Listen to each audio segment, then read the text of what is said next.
नमस्कार दोस्तों, मैं आपके साथ अर्चना सिंघल। जैसे कि दोस्तों आप सभी जानते हैं,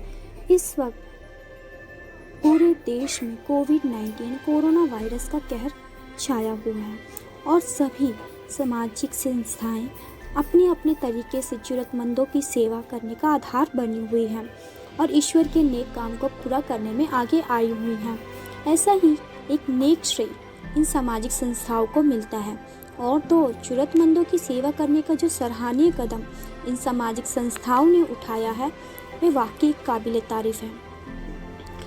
दोस्तों, ऐसा कहा जाता है कि भगवान कण कण में व्याप्त है और सब जगह मौजूद है, किंतु वे सबकी रक्षा करने के लिए तो एक साथ धरती पर नहीं आ सकते ना, और ना ही एक ही समय पर एक साथ सबकी मदद के लिए उपलब्ध हो सकते।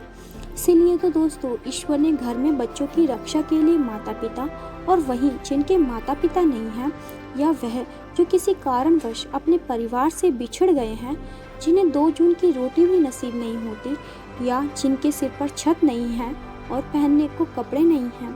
ऐसे ज़रूरतमंदों की मदद के लिए भगवान अपने काम को पूरा करवाने के लिए कुछ लोगों को चुनता है, यानी कुछ फरिश्तों को चुनता है। वे लोग और कोई नहीं, हमारे देश के समाज सेवक हैं। ऐसे ही एक गुजरात के सोमनाथ में चलाए जा रहे जेजा मान सेवा जीवदया ट्रस्ट की तरफ से निराधार यानी नो आधार नाम की एक सामाजिक संस्था है, जिन्हें बिछड़ों को अपनों से मिलवाने में जो सुकून प्राप्त होता है, इन्हीं सामाजिक संगठनों की वजह से आज हमारे देश में इंसानियत मौजूद है। जी हाँ दोस्तों, आज भी ये संगठन करीब ऐसे 26 लोगों को अपने परिवार से जो बिछुड़ गए हैं, किसी कारणवश दिल्ली से गुजरात पहुंच गए हैं और अभी तक वे अपनों से नहीं मिल पाए, उन्हीं को अपनों से मिलवाने में निराधार नाम की एक सामाजिक संस्था इस कार्य में जुटी हुई है। और तो इन सामाजिक संस्थाओं के कार्यकर्ता ईश्वर के फरिश्ते बनकर आगे आ रहे हैं, इन सामाजिक संस्थाओं की मदद कर रहे हैं। इन बिछड़ों को अपनों से मिलवाने में जो सुकून या यूँ कहें अनुभव इन सामाजिक कार्यकर्ताओं को होता है, जिसके लिए अगर आप चाहें तो ऐसे ही सामाजिक संगठनों की मदद के लिए आगे आ सकते हैं या थोड़ी सी भागीदारी भगवान के इस कार्य को पूरा करने के लिए हम सभी इसमें उनकी मदद के लिए सहयोग कर सकते हैं। दोस्तों, ऐसी ही सामाजिक संस्थाएं हैं जो मानव जीवन के मोल को समझती है। उन्हें इस बात का एहसास है कि मानव जीवन अनमोल है और वो ईश्वर का दिया हुआ वरदान है। इसीलिए तो मददगारों की, जिन्हें सच में मदद की जरूरत है,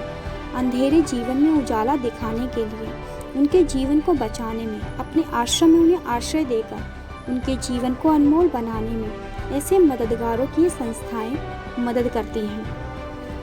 ऐसी संस्थाओं की वजह से आज भटके हुओं को राह मिल जाती है या वे लोग जिन्हें उनके अपने किसी वजह से छोड़ जाते हैं और ऐसे बेसहारा मजबूर लोगों की मदद करने में आगे आते हैं और उन्हें अपने आश्रम में आश्रय देकर एक परिवार की तरह ही अपनों की कमी का एहसास तक नहीं होने देते। जी हाँ दोस्तों, आपको यह नहीं लगता कि अगर ये सामाजिक संस्थाएं ना होती तो इन बेसहारा और दिमागी रूप से कमज़ोर लोगों का क्या होता?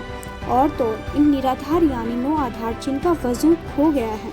यानी जो किसी वजह से अपनों से बिछड़ गए हैं, या वह नवजात बच्चे जिन्हें किसी वजह से उनके माता पिता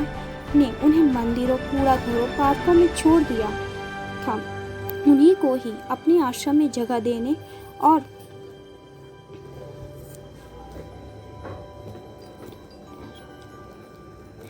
उनका पालन पोषण करने परिवार के सदस्य के रूप में जो कार्य करती है, जी हाँ, यही होती है सामाजिक संस्थाएं। इन्हीं सामाजिक संस्थाओं ने ईश्वर के इस अनुपम कार्य को पूरा करने के लिए जो कदम उठाया है, उसे बताने के लिए दोस्तों हमारे पास शब्द ही कम पड़ जाएंगे। तभी तो ईश्वर ने खूब ही कहा है कि मेरे मंदिर में दिया जलाने से बेहतर है कि किसी अंधेरे कोठरी को रोशन किया जाए, या किसी दरगाह पर चादर चढ़ाने से बेहतर है कि किसी गरीब या ज़रूरतमंद को चादर उड़ाई जाए। इसलिए तो दोस्तों, आज ईश्वर के इस कार्य को अंजाम तक पहुंचाने में सामाजिक संस्थाएं मददगार साबित हो रही हैं, जो सच में ईश्वर के इस नेक काम को अंजाम देने में लगी हुई हैं और ईश्वर के इस नेक कार्य को पूरा करने में आगे आ रहे हैं और आगे भी इस नेक कार्य को पूरा करते रहने की आशा है। कामना करते हैं कि आप सभी इन सामाजिक संस्थाओं की मदद के लिए आगे आएंगे और इनके इस नेक काम को पूरा करवाने में इनकी मदद करेंगे और सहयोग देंगे। तो हमारे साथ तमाम खबरों के लिए बने रहें। धन्यवाद।